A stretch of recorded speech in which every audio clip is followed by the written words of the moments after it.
Hey, this is Zane Simon from BloodyElbow.com. I'm here with the RIZIN Grand Prix 2015 Grand Prix Day 2, 6th round. The show's over. It's been 2 wild days leading up to this, or for this New Year's Eve show in Japan. Huge couple of events. We got to see Fedor's return. We got to see a light heavyweight Grand Prix that, to my surprise, King Mo actually won. I mean, not to doubt that that King Mo is a talented dude and all, but he just I didn't expect him to make it all the way through that. He fought a couple of hard fights on the way up, and we've seen him struggle in tournaments before. Fedor, of course, won his return. Quick first round knockout of Jaideep Singh.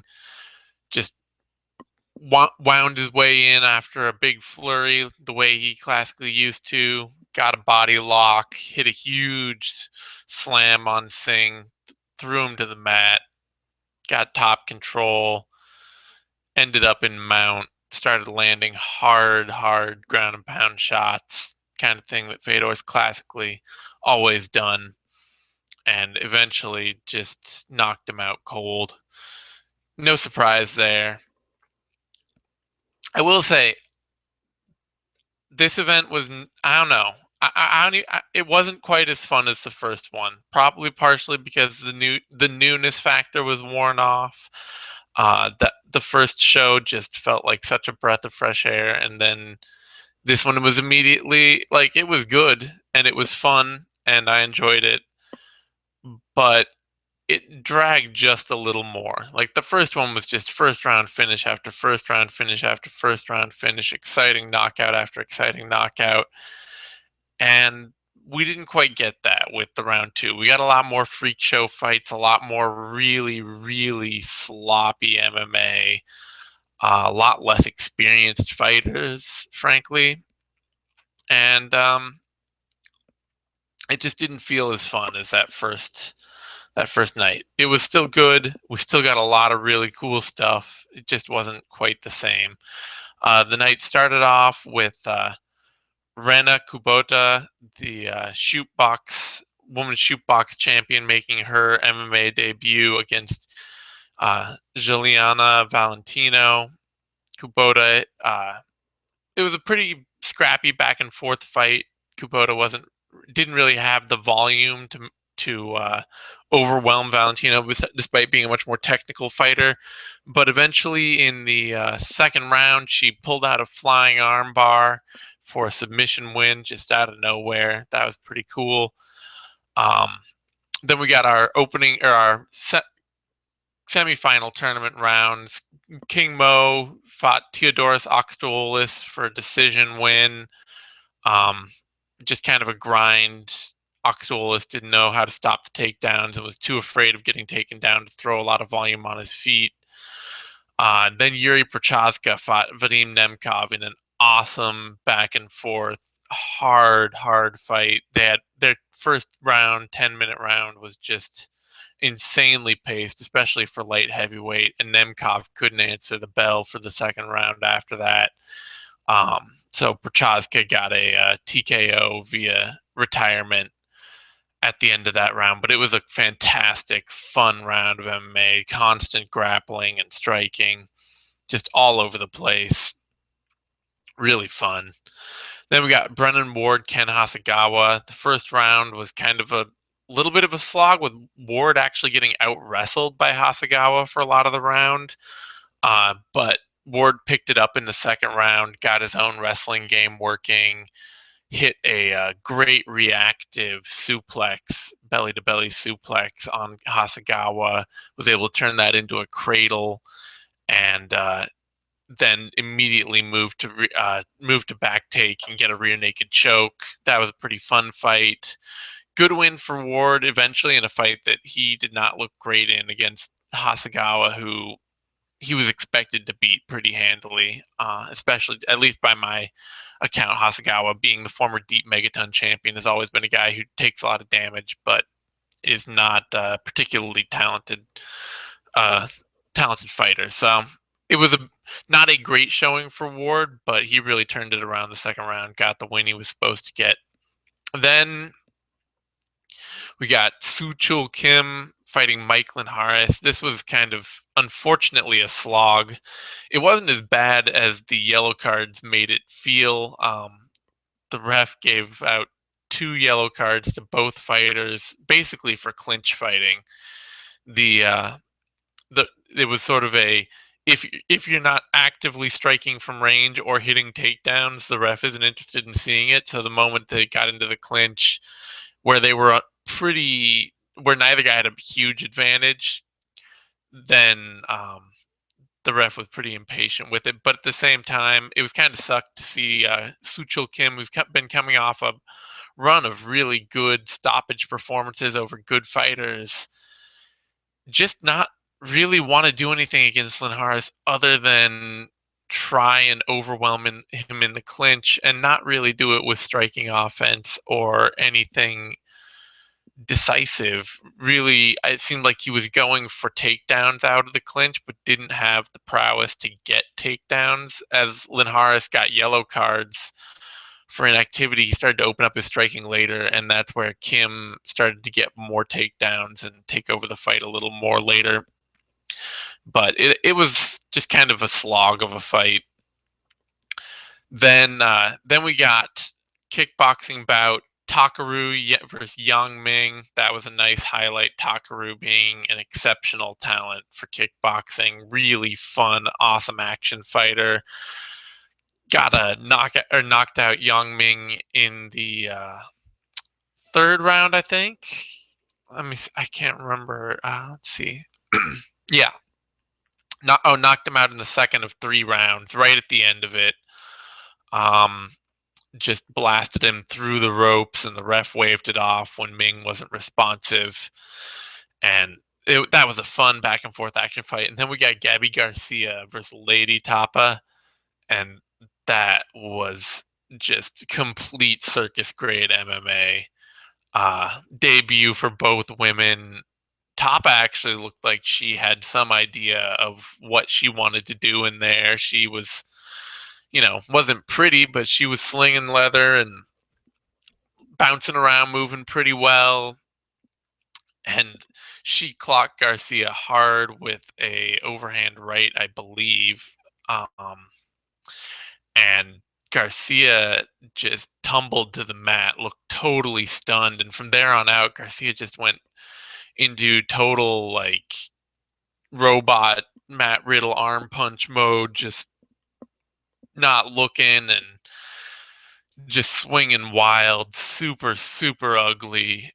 But eventually she caught Tapa with just a wild backhand strike and dropped her and jumped on her for a ground and pound. But Garcia there was no point in which she looked like she was looking for takedowns, no point in which she tried to wrestle, no point really in which she tried to grapple. She was out there to slug it out, and in the ugliest way possible. It's a debut, doesn't mean a lot, but at this division she's gonna have a lot of trouble finding opponents to fight. But it was ugly. After that, we got another complete circus grade freak show. Akebono fought Bob Sapp under shoot boxing rules, which means no grappling on the ground. And Akebono looked every bit of his 46 years in the ring, just totally out of shape and pouring sweat before the bell even sounded for the first round.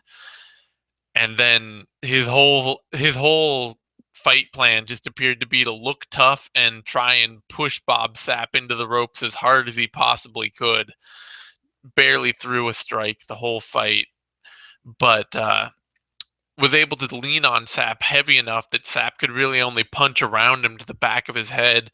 And in doing so, Sapp opened up a big cut on the back of his head, was pouring blood, and they were trying to sponge Akebono down. Had like 5 guys out circling him like he was some sort of, circus elephant that they were washing down. And after doing that 2 or 3 times because the cut up kept opening up and they couldn't stop it, they just decided to call a technical decision in the midway or in the midpoint of the second 3-minute round. The fact that it went past one round is just amazing in and of itself. So they called the decision. Bob Sapp was he was cartoonishly distraught throughout the fight over the reffing and over Akebono. It was just a weird spectacle, and they gave Bob Sapp a technical decision. So that is Bob Sapp's first decision win in over a decade, and his first win of any sort since 2010. So that was just totally weird. After that, we got Baruto Kaito, Estonian sumo Baruto Kaito facing Peter Ayerts, who came in on 2 days' notice, and they thus had a 3-minute rounds MMA fight, I believe, because of the short notice. And that was actually a really fun fight. I expected it to be super depressing because Ayerts is coming in on, Ayerts is ancient and broken. He had to look down at the stairs as he was walking down them and kind of pick them out carefully, and just looked every bit of his 45 years of age. And but in the ring, he enough of his muscle memory was firing to at least kind of be active and try and do something. He got tired real quick, tired before Kaito did. Kaito actually looked like he was in pretty good shape, pretty ready for the fight. And Ayerts gassed, and it was just kind of a weird scrambling, I don't know, just a strange fight. I'm glad it was only 3-minute rounds. If it had been 10-5 or 10-5-5 or even 3 5-minute rounds, it would have been hell. But as it was, it ended up just being kind of a weird, unexpectedly competitive fight, mostly because Ayerts gassed and Kaito didn't have enough offensive tools to do anything that would really hurt him bad. So I think the probably the most powerful single strike that was landed was when Ayerts tried to jump on his back for a rear naked choke, and Kaito just fell on him. After that, we got an awesome fight. Yuichiro Nagashima took on Andy Sauer, great kickboxer in Sauer's debut. And it was pretty clear early on that Sauer had a big striking edge over Nagashima, who himself is a pretty decent kickboxer. But Sauer had a good big striking edge, and so Nagashima started rolling for leg locks and just trying to do whatever he could to keep Sauer from standing and striking with him. But Sauer was actually able to keep top control and start landing some heavy ground and pound. Eventually, Nagashima got up to his feet, and Sauer just unloaded a barrage of body shots on him against the ropes, dropped him midway through the first round for a knockout. And it was fun to watch. That was a great fight.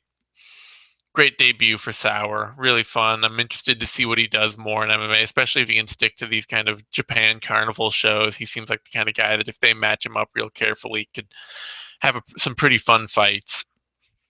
Then we got Kron Gracie versus Ersan Yamamoto, which was fun, super sloppy. Neither guy is really experienced, but both guys look like, they looked pretty decent. Ersan Yamamoto is an Olympic hopeful, Greco-Roman nephew of Kid Yamamoto. Kron Gracie, of course, is a jiu-jitsu champion, great grappler, a Gracie. A lot of this fight took place on the feet early in the clinch. Kron Gracie was lighting up Yamamoto with shots inside, a lot of dirty boxing, good hard uppercuts.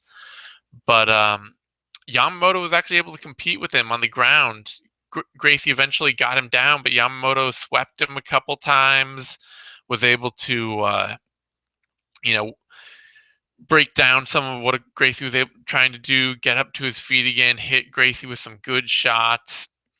But eventually, Gracie got mount, went for an armbar, lost it, hooked up a triangle, and Yamamoto tried to slam his way out of the triangle, fell straight into just fell into it deeper and went out from it. But it was actually, and I have listed here, but I'm pretty sure it was as an armbar, but I'm pretty damn sure it was a triangle. I remember pretty specifically, so I'm a little confused by that. But it's also 4:30 in the morning, so if I'm confused, that's no surprise.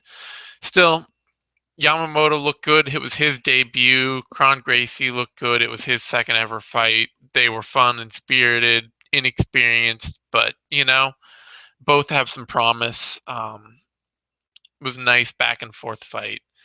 Then the co-main event, Fedor made his return against Jaideep Singh, as I already said. Basically was able to just wind in behind a few sharp shots, throw Singh to the mat, and dominate him. I'm frankly glad that it went the way it did. Went quickly, first round submission to strikes. I did not need to see. I really don't need to see Fedor back. Like, I'm not that excited for it. I was glad he retired when he did. If he's coming back, I just want to see him in like stupid sideshow fights that he can win quickly. I don't really need to see him start taking on competitive heavyweights and getting knocked around. I don't have a lot of, I don't know. Like, I just don't need that. Even if he could be a competitive heavyweight still, I'd much rather see guys retire when they should than stick around and get hurt taking fights that they shouldn't. So then we had the main event, which actually all the Russian broadcast is pretty funny. All the Russian broadcast cut off right after the Fedor fight because they had no, once Fedor was off the TV, they had no interest. But fortunately, at least one channel was showing the rest of the event. So the final fight, King Mo, Yuri Prochazka, great, great fun fight. Prochazka was really doing well early, lighting Mo up, staying active, landing good shots. But Mo hit a nice reactive takedown off a kick. Prochazka tried to throw. I don't even know.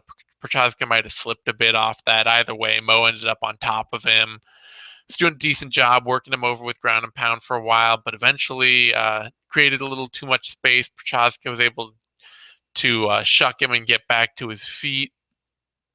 And Mo looked really desperate to get another takedown, was chasing Prochazka. Prochazka was able to create space again, landed a couple of hard shots, and looked like he had Mo on the ropes a bit, and started to just run after him, hands down, head forward, right into a huge counter hook from Mo that dropped Prochazka flat, knocked him out cold, gave Mo the tournament win. Really, honestly, the tournament itself was fantastic. This card was basically just like super weird carnival fights surrounding a really good tournament that, um, unlike the other card, which was pretty much fun, solid action fights all the way through, this was just a huge carnival with a couple of decent tournament fights at the beginning and then one good tournament fight at the end. So, all told, the 2-day event was fantastic. This was a step down from day one, I would say, but it was still fun. Still got to see Fedor fight. Still got to see some fun, weird MMA that you just don't see anywhere else. And some absolute spectacle, 100%. I enjoyed it. I'm not going to say that, like, for everyone's flavor, especially a card like this one. I think the last one was much more a card that everyone probably would enjoy. This was more of a, you have to love Carnival MMA if you're just in it for like the purity of, oh, I only want to see the best fighting the best. Then Baruto Kaito versus Peter Ayerts isn't for you. But I had fun. I like to get a little breath of fresh air, get a little of everything out of MMA, out of the sport. We get way too much of the same packaged, uninteresting, just show after show after show from the rest of the MMA world. So I'm pretty happy to see a original presentation here, even if this one was just complete clusterfuck. So that's the overall feeling of it. Not all of it's going to be worth seeing. We've got lots of highlights of it going up. We're going to now have all our UFC coverage coming at you with Vivisection and Care Don't Care tomorrow and sixth round after the show.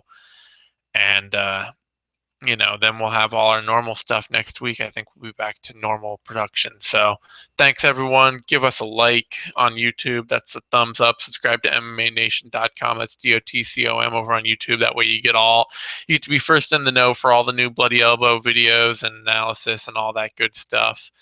And read us over on Bloody Elbow. And you can find me on Twitter at TheZaneSimon. Thanks, everyone, for tuning in. See you soon.